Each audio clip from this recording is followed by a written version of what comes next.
करते करते अबू आजमी कह देते हैं कि औरंगजेब को गलत समझा गया, और आप एक चेतावनी दे देते हैं कि यूपी में इलाज हो जाता है ऐसे लोगों का। वह एक कोई मानसिक विकृति का शिकार है। कोई सभ्य मुसलमान भी अपने पुत्र का नाम औरंगजेब नहीं रखता, और इसलिए इस प्रकार की मानसिक विकृति का उपचार का सबसे अच्छा सेंटर उत्तर प्रदेश है। उत्तर प्रदेश में आइए ना, हम बहुत अच्छे ढंग से उपचार करवाएंगे। लेकिन जिन लोगों ने कहा कि ये तो मृत्यु कुंभ है, या जिन लोगों ने कहा ये तो फालतू है, तो जिस तरह का प्रयास आपने और उत्तर प्रदेश के प्रशासन ने पूरा मिलकर किया, क्या आहत हुए आप लोग इससे? दुनिया से आए हुए सनातन धर्मावलंबियों ने कह दिया कि नहीं, ये मृत्यु नहीं, ये मृत्युंजय महाकुंभ है। विपक्ष बहुत नाराज है इस बात से कि वहां पर पुलिस अधिकारियों ने कह दिया कि 52 जुम्मे होते हैं और एक होली का त्योहार है। हमारा वो पुलिस अधिकारी वो पहलवान रहा है, अर्जुन अवार्डी रहा है, ओलंपियन है, पूर्व ओलंपियन है, तो अब पहलवान की बात है तो पहलवानी की तरह बोलेगा तो थोड़ा कुछ लोगों को बुरा लगता है। चर्चा तो इस बात की भी खूब होती है कि योगी जी को कभी कभी घुटन महसूस होती है कि जितनी फ्रीडम टू ऑपरेट होनी चाहिए उतनी उनको मिलती नहीं, कि कौन क्या बनेगा। मेरी कार्य पद्धति से ऐसे लगता है कि मैं बंद के काम कर रहा हूँ। बड़ी अजीब सी बात आपने प्रश्न कर दिया। नमस्कार दोस्तों, जय जय श्री राम। दोस्तों स्वागत है आप सभी का एक और मजेदार वीडियो में। दोस्तों आज के इस डिबेट वीडियो में हम लोग देखने वाले हैं उत्तर प्रदेश के सीएम योगी आदित्यनाथ को, और दूसरी तरफ हम लोग देखने वाले हैं न्यूज एंकर राहुल कर्णवाल को। दोस्तों आज के इस वीडियो में न्यूज एंकर राहुल कर्णवाल योगी आदित्यनाथ का इंटरव्यू लेते हैं और उनसे कई सारे मुद्दों पे बात करने वाले हैं, जैसे कि इस बार संभल में होली कैसे मनाया जाएगा और औरंगजेब पे, और 2027 के चुनाव में योगी जी की कैसी तैयारी रहेगी, और भी कई सारे मुद्दों पे बात होने वाला है। तो आज का ये डिबेट काफी मजेदार और काफी शानदार होने वाला है। तो आप लोगों से अनुरोध है, वीडियो को आप लोग शुरू से लेके अंत तक पूरा देखिएगा, तभी आप लोग को पूरा डिबेट समझ में आने वाला है। वीडियो पसंद आएगी तो वीडियो को लाइक कर दीजिएगा और चैनल को हमारे सब्सक्राइब कर लीजिएगा। चलिए अब मेन डिबेट को स्टार्ट करके देख लेते हैं। चलो भाई देखो अब मैं क्या करता हूँ। योगी जी आप कहते हैं विरासत और विकास, विपक्ष कहता है कि आप लोग इतना इतिहास में जाएंगे तो विकास कैसे करेंगे। लेकिन यही इतिहास की बातें करते करते अबू आजमी कह देते हैं कि औरंगजेब को गलत समझा गया, और आप एक चेतावनी दे देते हैं कि यूपी में इलाज हो जाता है ऐसे लोगों का। देखिए, अगर कोई औरंगजेब को अपना नायक और आदर्श मानता है तो मैं मानता हूं कि वह एक कोई मानसिक विकृति का शिकार है।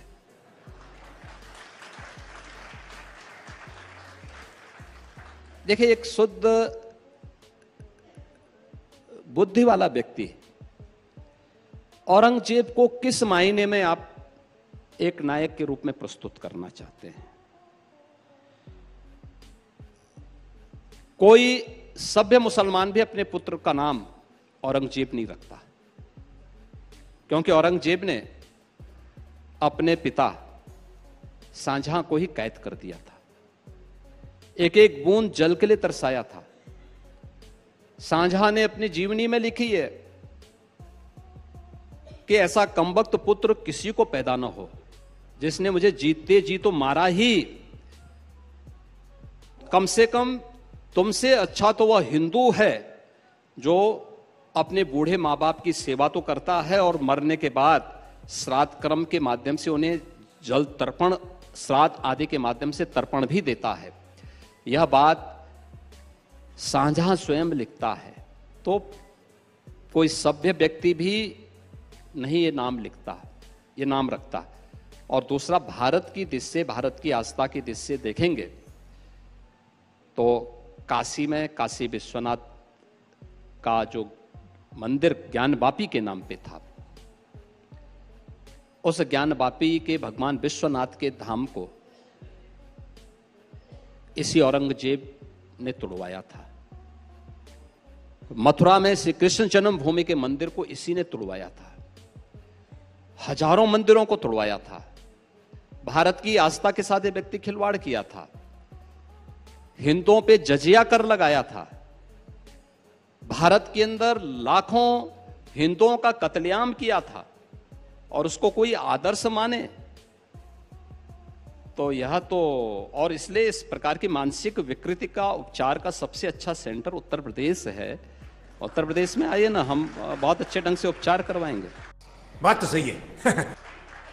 काशी विश्वनाथ में फिर मंदिर बने, मथुरा में फिर मंदिर बने, ये आपकी सरकार की कितनी बड़ी प्राथमिकता है? मैं इसलिए देखिए, मंदिर बनाना सरकार की प्राथमिकता नहीं होती है, लेकिन जनता की आस्था का सम्मान करना और समय के अनुरूप उसके लिए उचित माहौल बनाने के लिए अपनी तैयारी रखना। और मेरा यह मानना है कि आज देश विकास के बारे में सोच रहा है। विकास स्थायी सौहार्द से होगा। ताली एक हाथ से नहीं बजती है, दोनों हाथों से बजेगी। एक दूसरे की भावनाओं को सम्मान देना होगा, और सम्मान आप तभी दे पाएंगे जब आस्था के इन प्रतीकों को ससम्मान या तो दें, और नहीं तो फिर फैसला भी होगा, समय के अनुरूप फैसला भी आएंगे, और अंततः जीत तो सत्य की ही होनी है और धर्म की ही होनी है। ये बड़ी अच्छी बात कही आप। लेकिन इसमें तो दो राय नहीं कि वो आयोजन था कि मैं, श्वेता, हम सब उस समय थे जब मौनी अमावस्या का स्नान हुआ, बसंत पंचमी का स्नान हुआ, हम लोगों ने भी स्नान किया वहां पर। लेकिन जिन लोगों ने कहा कि ये तो मृत्यु कुंभ है, या जिन लोगों ने कहा ये तो फालतू है, तो जिस तरह का प्रयास आपने और उत्तर प्रदेश के प्रशासन ने पूरा मिलकर किया, क्या आहत हुए आप लोग इससे? देखिए, हम लोग इस प्रकार की टिप्पणी सुनने के आदी हैं। उन्होंने मृत्यु कुंभ कहा तो जनता जनार्दन ने, देशवासियों ने और पूरी दुनिया से आए हुए सनातन धर्मावलंबियों ने कह दिया कि नहीं, ये मृत्यु नहीं, ये मृत्युंजय महाकुंभ है। जो गंगा जल को लेकर के टिप्पणी करते थे, इस आयोजन को लेकर के टिप्पणी करते थे, उनका जवाब जनता जनार्दन की उपस्थिति ने दे दिया है। और मुझे लगता है कि एक लंबे समय तक उन लोगों के लिए भी स्मरणीय होगा, और उनके पास पश्चाताप के अलावा दूसरा चारा नहीं होगा। क्या बात है सर, क्या बात है सर। इसी में जो संभल की बात कर रहे हैं, विपक्ष बहुत नाराज है इस बात से कि वहां पर पुलिस अधिकारियों ने कह दिया कि 52 जुम्मे होते हैं और एक होली का त्योहार है। देखिए, होली के अवसर पर मुझे लगता है एक दूसरे की भावनाओं का सम्मान होना चाहिए, और स्वाभाविक रूप से जुमे की नमाज हर शुक्रवार के दिन होती है, होली वर्ष में एक बार होती है। तो यही कहा गया कि भाई देखो, प्यार से समझाया गया, और मैं धन्यवाद दूंगा सभी उन लोगों को जिन लोगों ने बयान जारी कर दिया कि भाई देखो, पहले होली का आयोजन होने दो, 14 मार्च को होली है, 2 बजे तक होली खेलने दो, 2 बजे के बाद आप जुमे की नमाज पढ़ना। और बहुत सारे मुस्लिम धर्मगुरुओं ने भी इसके बारे में इस प्रकार के पहले से उन्होंने आह्वान भी किया, अपील भी करती है कि हम लोग इसको मानेंगे, क्योंकि होली साल में एक बार में पड़ती है, और जुमे की नमाज तो हर सप्ताह पढ़नी है। स्थगित भी हो सकती है, कोई बाध्यकारी तो है नहीं कि होना ही होना है। लेकिन अगर कोई व्यक्ति पढ़ना ही चाहता है तो अपने घर में पढ़ सकता है, आवश्यक नहीं कि वह व्यक्ति मस्जिद में ही जाए। भाई, या तो जाना है तो फिर रंग से परहेज न करें। अगर रंग से किसी को परहेज है तो अच्छा होगा। और पुलिस अधिकारी ने यही बात समझाई। और ठीक है, जो हमारा वो पुलिस अधिकारी है वह पहलवान रहा है, अर्जुन अवार्डी रहा है, ओलंपियन है, पूर्व ओलंपियन है, तो अब पहलवान की बात है तो पहलवानी की तरह बोलेगा तो थोड़ा कुछ लोगों को बुरा लगता है, लेकिन सच है, उस सच्चाई को स्वीकार करना चाहिए। अच्छा, हिंदू जो विस्थापित हुए कश्मीर से, उनको वापस भेजना अभी भी चुनौती है, लेकिन जो संभल से आप कह रहे हैं लोग विस्थापित हुए या हिंदू विहीन हो गया वो इलाका, क्या उन्हें फिर लाने का प्रयास होगा? वापस आ चुके हैं, आ रहे हैं, बहुत सारे आ चुके हैं। बाकी जो कुछ बचेगा तो अभी जब भगवान कल्कि का अवतार होगा सब वहाँ हो चुका होगा, तब तक सब कुछ आ चुके होंगे। योगी जी, आप यहाँ दिल्ली में इंडिया टुडे कॉन्क्लेव में आए हैं। यहाँ पे हम कोशिश करते हैं कि बात बेबाकी से हो। कई सारी चीज़ें कैमरे पे होती हैं, कुछ चीज़ें राजनीति में परछाइयों में होती हैं। और अब मैं सोच रहा हूँ कि कैसे पूछूं कि पूछ भी दो और फिर भी कोई तकलीफ ना हो। लेकिन सवाल ये कि बहुत चर्चा राजनीतिक गलियारों में, दिल्ली में, लखनऊ में चलती है कि महाराज का दिल्ली से इक्वेशन कभी कभी फुल ठीक नहीं रहता, वहाँ पे कुछ ना कुछ अड़चन आती रहती है। हर आदमी की अपनी टिप्पणी है, वो देखेंगे सवाल और अपना सोचेंगे। मैं आपसे जानना चाहता हूं, उत्तर प्रदेश के मुख्यमंत्री के तौर पे ये जो अटकलों का बाजार गर्म रहता है कि महाराज का दिल्ली से कभी कभी इक्वेशन में कुछ गड़बड़ रहती है, उस सवाल का जवाब आप कैसे देना चाहते हैं? भाई मैं तो एक योगी हूं, मेरा इक्वेशन किसी से खराब क्यों होगा?